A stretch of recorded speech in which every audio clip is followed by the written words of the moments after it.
ତୁ ଆଉ ମତେ ଜଳନା ମରି ମୁଁ ସାରିଛି, ତୁ ଆଉ ମତେ ମାରନା ଜଳି ମୁଁ ସାରିଛି, ତୁ ଆଉ ମତେ ଜଳନା ମରି ମୁଁ ସାରିଛି, ତୁ ଆଉ ମତେ ମାରନା। କିଏ ଆଉ ବୁଝିବଲୋ ତୋଳିଅ ଝଟ, ରୁଷିଥିଲେ ଶୁଣେଇବ ରାଜା ରାଣୀ ଗପ ଅବୁଝ।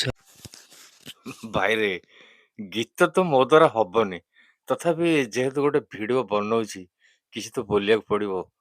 ଉଫ୍, ହ୍ୟୁମାନ ସାଗରର ଭଏସ ଟା ଏତେ ହାର୍ଟ ଟଚ୍ ହେଇଯାଇଛି, ମୁଁ ତ ଗୀତ ଫୀତ କିଛି ବୋଲି ପାରେନି, କିନ୍ତୁ ମୁଁ ଏଇଥିପାଇଁ ଭିଡିଓଟା ବନେଇଛି। ମୋର ରିକ୍ୱେଷ୍ଟ, ଯୋଉମାନେ ହ୍ୟୁମାନ ସାଗରର ଭଏସ କହିକିରି ଆସୁଛନ୍ତି ସେମାନେ ଟିକେ ଦିଲ ସେ ବୁଝିବା ପାଇଁ ଚେଷ୍ଟା କରନ୍ତୁ। ମୋର କହିବା କଥା ଯେ ହ୍ୟୁମାନ ଭଏସରେ ଗୋଟେ ଯାଦୁ ଥିଲା, ନାଇଁ କି?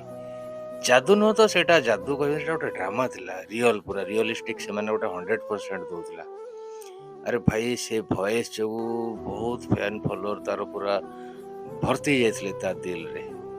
କିନ୍ତୁ ଏକ୍ଜାକ୍ଟ ଭଏସ ଟିକେ ଦବାକୁ ଚେଷ୍ଟା କରନ୍ତୁ, ଆଉ ଯୋଉଟା ଦଉଛନ୍ତି କ୍ଲିୟର ବୁଝା ପଡୁ।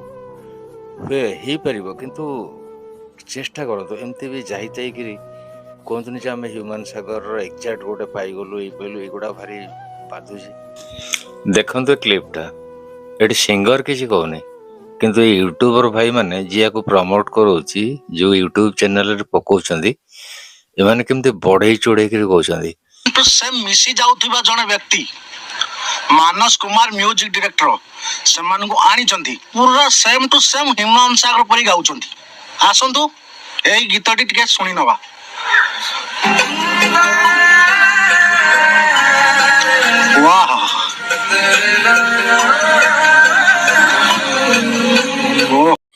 ଗୀତଟା ସେମିତି ନୁହଁ, ଗୀତଟା କୌଣସି କେହି ବି ଗୋଟେ ଜଣେ କହିଦେଲେ ବି, ଜଣେ ପ୍ରମୋଟ କରିଦେଲେ ଗୀତଟା ସେଇଆ ହେଇଯିବନି।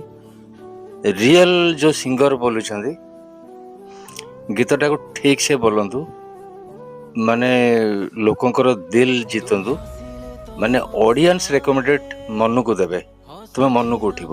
କେହି ସେମିତି ମୁଁ ଦେଖିଲିଣି 10-15 ଜଣ ହ୍ୟୁମାନ ସାଗର ପୁରା ଆସିକି କହୁଛନ୍ତି ଆମେ ହ୍ୟୁମାନ ସାଗର ଭଳିଆ ଭଏସ, କିନ୍ତୁ ସେମାନେ କହୁନାହାନ୍ତି। ଯୋଉ ଚ୍ୟାନେଲ ତାକୁ ପ୍ରମୋଟ କରୁଛି ସେମାନେ ଭାଇ ବହୁତ କହୁଛନ୍ତି। ମୁଁ ସେଇ ଯୋଗୁଁ ମୋର ରିକ୍ୱେଷ୍ଟ, ହ୍ୟୁମାନ ସାଗର ସିଏ ମନୁ କେବେ ହ୍ୟୁମାନ ସାଗର ହେଇନାହାନ୍ତି। ଲୋକ ତାକୁ ହ୍ୟୁମାନ ସାଗରର ସିଟରେ ବସିଛନ୍ତି, ତାଙ୍କର ଗୋଟେ ସ୍ୱତନ୍ତ୍ର ସିଟ୍ ସେଇଟା ଥିଲା। ହ୍ୟୁମାନ ସାଗର ସେମିତି ହେଇଯିବାଟା ଗୋଟେ ସହଜ କଥା ନୁହଁ।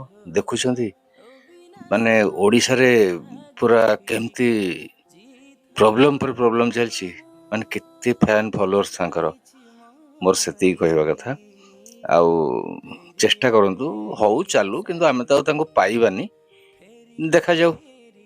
କେହି ବି ଜଣେ ଗୋଟେ ପାଖାପାଖି ତ ହେଇକି ଆସିବେ, ସେଇଟା ହେଲେ ହେଇଯିବ। ହ୍ୟୁମାନ ସାଗର ଆଉ ଆସିବେନି।